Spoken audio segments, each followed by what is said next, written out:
Welcome to B&C Car Reviews channel. 2023 Mazda CX-50 Test Drive Checklist, 5 things to consider behind the wheel. The salesperson throws you the keys to a new 2023 Mazda CX-50 and you sit in the driver's seat. Whoa! It's probably been years since you were behind the wheel of a new car, and here you are, butterflies in your stomach and a little overwhelmed. As your hands grasp the leather-wrapped steering wheel, one thought bubbles to the surface: what am I supposed to look for? The experience can be overwhelming, but we're here to help. We've spent thousands of miles driving our year-long 2023 CX-50 2.5T and plenty more with the standard engine CX-50, too. Spending so much time with these SUVs gives us a unique perspective, and we have a good idea of what they offer. Here are 5 things to consider on a CX-50 test drive. 1. Connect and use the dial. If it seems strange that we're starting a driving-focused review with your smartphone, let us explain. The goal is to make this time as close to your routine as possible.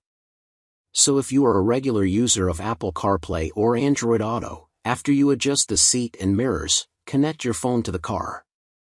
The 2023 CX-50 has standard wireless Apple CarPlay and Android Auto as well as a 10.3-inch touchscreen on all but the base trim. That's a great start, and it means you don't need to upgrade to a higher-level trim to get good tech. Consider 2 things: how the infotainment system operates, and the screen's positioning. Although the phone mirroring features can operate via touch, the rotating infotainment dial is more conveniently placed about where your hand falls. Can you see yourself switching from the music screen to the maps screen easily? We've found that with a little practice, using the dial is easier than touch screens.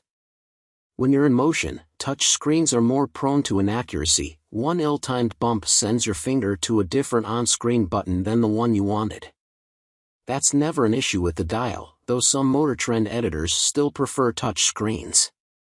One feature we've come to love is something we discovered over time. Pressing the home button below the dial gets you either to a calming view of a clock or, if you're in Apple CarPlay, sends you to our preferred layout, which splits the screen between Spotify and a navigation map.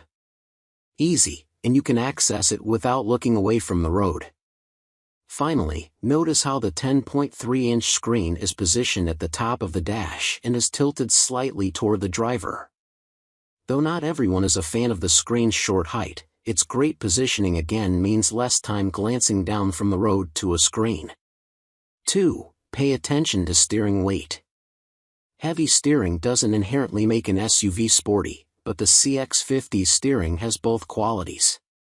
We enjoy driving the CX-50, but do wish it required less effort to turn, even from one residential street to another. Having said that, CX-5 owners may find the CX-50 a slight relief in steering effort.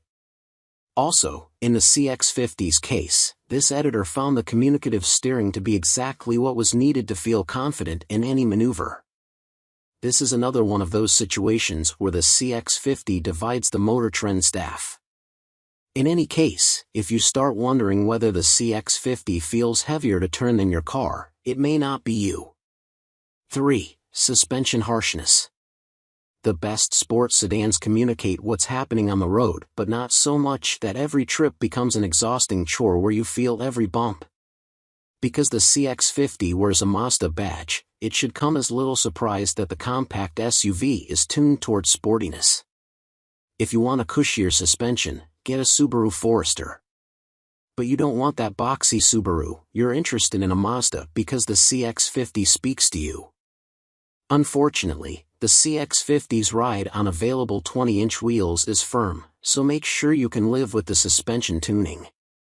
If you aren't sure after a test drive or 2, try a CX-50 with its standard 17ths or the Meridian trim and its 18ths. Though we prefer how the CX-50 looks on its available 20-inch wheels, other trims' less aggressive rubber may result in a more cushy ride. 4. Acceleration. Do you ever press the accelerator pedal down more than halfway? If so, this one's important. Our test had the CX-50 Turbo hitting 60 miles per hour in 7.0 seconds. Not bad, but also not great. We wish the SUV were quicker, even if it does sound sweet at wide open throttle. The base engine CX-50 does the 0 to 60 sprint in 8.5 seconds, which is okay for its segment.